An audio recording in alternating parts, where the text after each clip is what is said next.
when will the top 1% pay their fair share? What percent of income taxes, what percent of total taxes will be their fair share?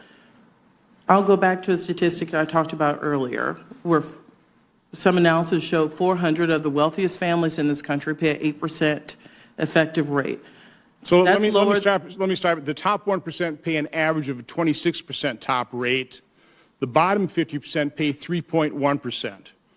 So the bottom 50% pay 3.1%. The top 1% pay an effective rate of 26%. That's a pretty big delta. That's a progressive tax rate. Again, I want to know what should the top 1% pay in terms of total income tax? What should they pay as a percent of total tax? What percent should that be? Right now it's 42.3% of total income tax. It's around 24% of total tax. Senator, I'm happy to take a look at the analysis you're looking at. I'm happy to share ours where... No, listen, you don't even need to look at it. Right now it's 42%. That's your analysis. Should it be 50%? Should they pay 70% of the total income tax? Should they pay 50% of total tax? I mean, in your mind, to step away from rhetoric, at what point will you be satisfied that the top 1% are paying their fair share? I mean, you ought to be able to figure that off the top of your head. Yeah, Senator, I've told you, and I'm happy to share this analysis. 400 of the wealthiest families in this country. That's not answering the question. Okay.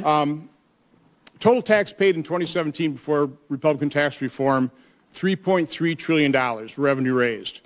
Last year, 4.897. That's a 47.6% increase in total revenue raised. That's pretty good, don't you think? By the way, corporations paid in 2017 $297 billion. Last year, they paid $425 billion. That's a 43% increase. So again, we're raising a lot more revenue because of economic growth. I would say the tax reform worked in spurring economic growth. So those are just the facts.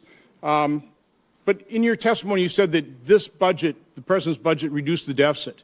In 2019, prior to the pandemic, we ran a deficit of $984 billion, which is still way too much.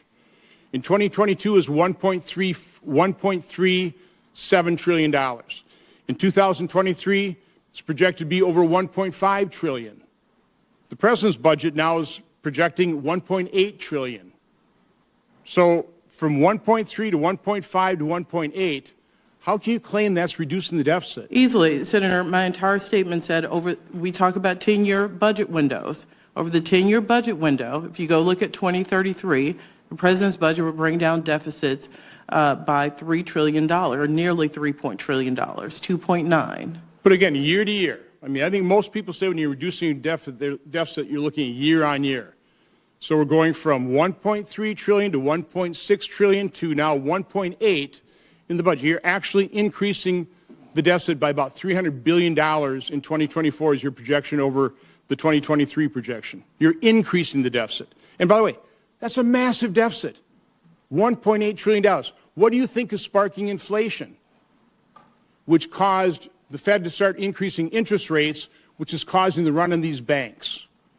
At what point are you going to acknowledge the harm that this massive deficit spending is causing our economy?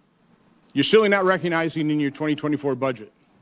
Senator, what I hope we all realize is that inflation is a global phenomenon. The UK doesn't have the same laws over the last few years that the United States has, and it has inflation. India, the same. Again, when America sneezes, the rest of the world catches a cold. Senator, it absolutely has nothing to do with one piece of legislation.